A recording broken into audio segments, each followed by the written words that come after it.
Sugeng pepanggihan kalian kula Bu Yosefin wonten Pasiron Basa Jawi. Wonten ing kalodhangan menika kula badhe ngrembag babagan busana Jawa gagrag Surakarta. Materi ingkang badhe dipun rembag inggih menika pangertosan busana gagrag Surakarta. Ingkang kaping kalih peranganipun busana gagrag Surakarta. Ingkang kaping 3 tata cara miru busana gagrag Surakarta. Ingkang kaping sekawan utawi ingkang pungkasan inggih menika tata cara ngadi busana gagrag Surakarta. Ingkang kaping pisan inggih menika pangertosan busana gagrag Surakarta.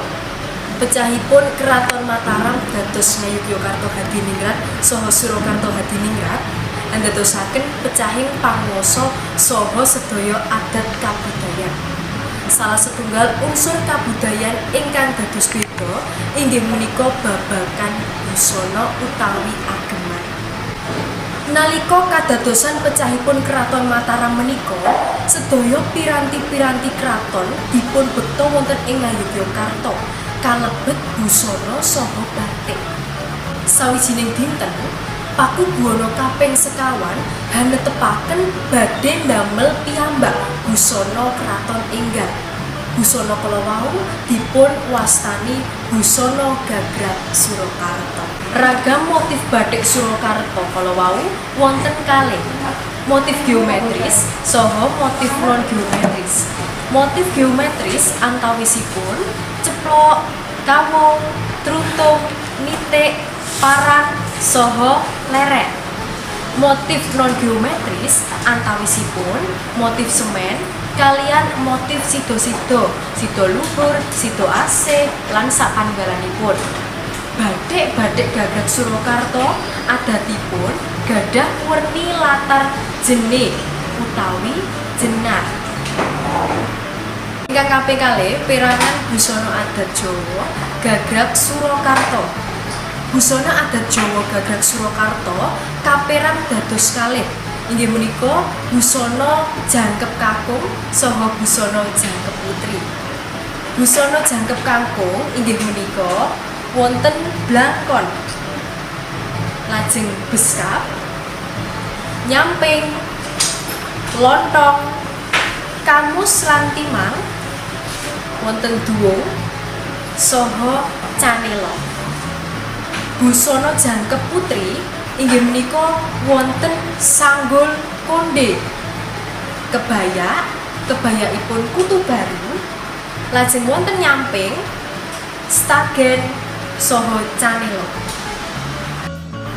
Kanca-kanca ingkang salajengipun kula saha panjenengan badhe nyinau tata cara miru nyamping gagrag Surakarta. Ingkang kaping pisan wiron kakung. Wiru kawiwitan saking seret tengen. Jahitanipun wonten ing lebet. Lempitan sepisan dipun tekuk mlebet. Lajeng lempitan ingkang kaping kalih ugi dipun lempet mlebet. Ngantos seretipun boten katingal. Kanthi wiyar 3 dumugi sekawan nyari. Salajengipun dipun tekuk medal kanthi wiyar sami. Tumuli dipun remet supados lempitan wiru saged mlipit. Nah, kados kala wau dipun ambali anggenipun mlipit dumugi tekukan cacah ganjil gangsal, 7, 9, 13 lan sapanunggalanipun gumantung kalian kabetahan. Nah, ingkang pungkasan ampun kesupen wirunipun dipun jepit supados boten pudar. Ingkang salajengipun wiron putri. Wiru kawiwitan saking kiwa. Jahitan wonten ing lebet. Lempitan ingkang kaping pisan dipun tekuk mlebet. Lajeng lempitan ingkang kaping kalih dipun tekuk mlebet malih ngantos seretipun boten katingal. Kanthi wiyar kalih nyari. Nah, salajengipun dipun tekuk medal kanthi wiyar tesih sami. Tumuli dipun remet malih supados lempitan wiru saged mlipit. dipun ambali anggenipun mlipit dumugi tekukan cacah ganjil gangsal 7 9 13 gumantung kapitahan. Ingkang pungkasan wirunipun ampun kesupet dipun jepit supados boten udan. Kanca-kanca, ingkang salajengipun kaping sekawan utawi ingkang pungkasan, kula saha panjenengan badhe nyinau tata cara ngadi busana gagrag Surakarta. Saged dipun pirsani wonten ing video menika ngadi busana jangkep kakung. Wirunipun saking tengen mangiwa diubetaken. Lajeng wiron dipun pasaken wonten ing sisih tengah. Ampun ngantos melet utawi balapan. Sasampunipun dipun tangsuli lawe. Menawi sampun migunakaken lontong kamus kaliyan timah. Ingkang salajengipun migunakaken beskap.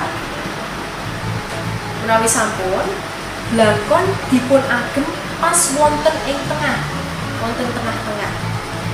Salajengipun duwung dipun sekelat tenggon perangan lebet stagen utawi lontong.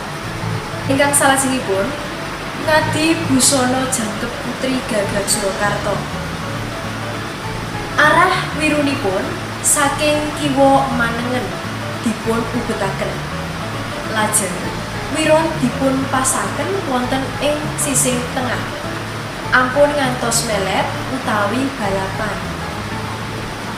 Salajengipun menawi sampun nyamping dipun tangsuli lawe.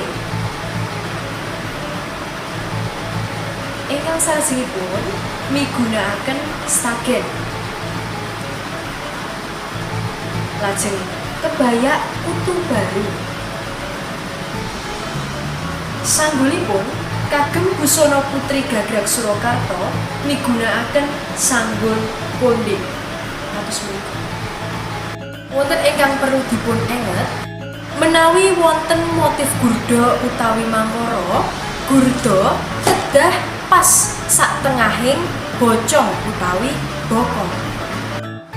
Kanca-kanca, mekaten pasinaon basa Jawi babagan busana Jawa gagrag Surakarta. Mugi-mugi pasinaon wonten ing wekdal menika saged migunani kangge panjenengan sedaya. Pepanggihan malih wonten ing wekdal sanesipun kaliyan Bu Yosefin. Matur nuwun, salam budaya.